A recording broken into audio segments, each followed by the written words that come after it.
Elon Musk's arrival stirs fears among some Twitter employees. Oh my God, Elon is coming. My God, so dangerous. What might he say? What might he do? Now that he owns 9.2% of the company, I'm quitting. I'm out of here. I ain't no Elon guy. I don't know. I mean, you got to assume he's a polarizing figure, incredibly popular individual. And you know what comes along with popularity is polarization. Comes along with popularity. Sure. It's well known. Well, the more famous you are, the more lovers you have and the more haters you have. And they don't even have to be lovers and haters. Just, it's a lot of people that know about you. And they know about you without actually knowing you. So there's a lot of opinions flying around without consequence. This is a man that many have opinions about, including Twitter employees, I'm sure. Jack, however, and other executives at Twitter have been very pleasant. They've been very, very optimistic about this investment, saying, hey, love to have you here. Glad you love our product. We want you here. Mm-hmm. Let's hire you in the board of directors immediately. Pretty much. And one thing that we can't dispute is that this individual has had success at other companies, built companies, sold companies, landed rockets on boats in the ocean. I'll do it. I mean, he didn't do it himself. And one of the things he does in interviews now recently is he says, we have a very talented team. Says it all the time. That's what you do. It's like PR. It's like when you play for, it's like when you're LeBron James, Michael Jordan, Connor McDavid. It doesn't matter the sport you play. When they come give you the interview after and they're like, my God, what you did was incredible. Then you go, we got a talented team. That's what you say with us, right? That's right. Yes. This show, Unbox Therapy, we got a talented team.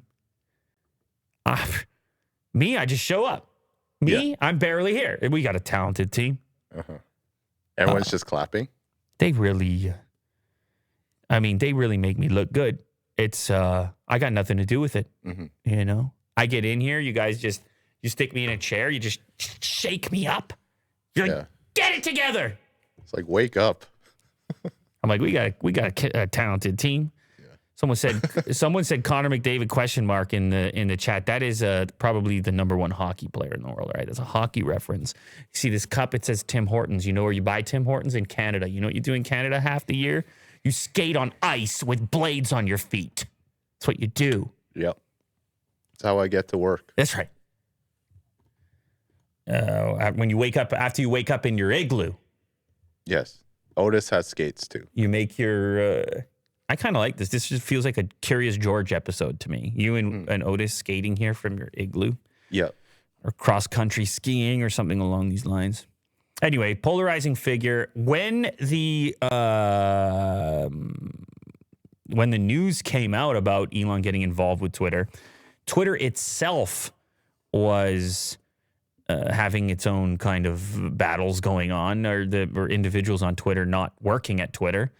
People on one side of the spectrum were saying, yeah, now Trump's coming back. And people on the other side of the spectrum were like, don't mess with me. Trump comes back. I'm out of here. It was both sides of the spectrum. And so you have to assume that internally at Twitter, it's similar. Everything is political. Everything has the politics attached.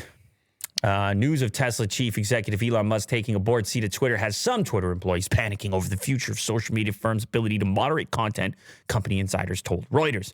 Within hours of the surprise disclosure this week that Musk, a self-described free speech absolutist, acquired enough shares to become the top Twitter shareholder, political conservatives began flooding social media with calls for the return of Donald Trump. The former U.S. president was banned from Facebook and Twitter after the January 6th Capitol riot over concerns around incitement of violence. So question here. Would you want Donald Trump to be back on Twitter?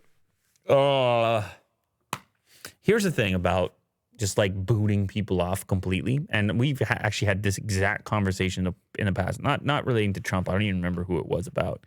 Somebody else who was suspended temporarily. Is like, when individuals are removed from the public discourse or the popular websites, whatever, which happen to be The discourse social media apps. What's that? Discourse social media, like Discord, the word. Discourse. Discourse. Discourse or Discord. It's just chaotic. So if you remove a person completely and no one can access them anymore, but people you know are really big fans of these individuals, then all of a sudden they might go socialize in dark corners of the internet and become even more isolated from one another, this variety of groups. Now, I know you're saying this thing, but I don't get it. You don't want to be all this all this, how am I not getting this word? Combat, not compact. I sound like a laptop from 1994. Yeah, so you have all this combat happening. You say, how can that be good? Well, at least these humans are inhabiting, even if it's virtual, a similar space. They know that one another exists. And maybe every so often one of these crossovers leads to something productive. I don't know. I'm just stating the possibility here. But definitely when you take an individual with a huge following and you sort of push them off, there is a potential that some people find themselves in a more radical situation than they were in previously. So suspensions, I think, are good. I think banning, less so. That would be my opinion on the matter. Banning, less so. And it's not just for Donald Trump. That's just in general. Like, and I realize you would say, hey, man, what about certain scenarios? What about, is there no scenario in which a person should be kicked off completely? I'm sure we can all figure out some types of scenarios in which we might all agree that somebody should be kicked off. But I'm just saying in more general terms, I like the idea of suspensions over complete exile. Banning. Yeah. Yeah, social media exile. Good word, Will. Exile. I mean, I agree. I think freedom of speech is pretty important to everyone, and having a platform where everyone can operate and communicate together and have all the filthy stuff kind of just get filtered down. Yeah. Obviously, there's got to be moderation to it. Heavy moderation. Well, I mean, it's like, imagine, for example, you are in the presence of an individual who doesn't say a word. They just sit there silently. You're talking about lurkers? No, just I'm just saying, it's just a person over there. Right now. I never saw him before. I came in, we start recording, he's sitting right there. There was no introduction, no nothing. Well, what is he wearing? He gets on the microphone, he says, I can't talk, I'm banned. And then it ends. And I'm like, well, Jesus, man. I would almost rather know even if I disagree with whatever he's going to say, I kind of rather know where he stands so I have some information.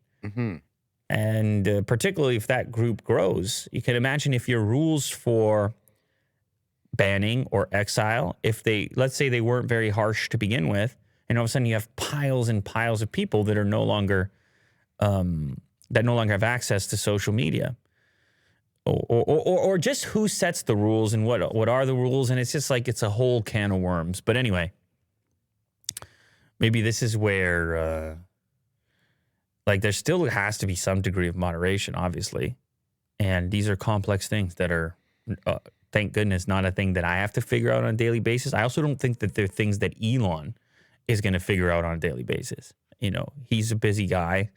And I think he actually does like Twitter based on what I've seen. And I think most of this, the reason for this investment is because of how big of a fan he is of whatever the community is at the moment, above other potential incentives. Like, that's the way it feels to me. I don't know.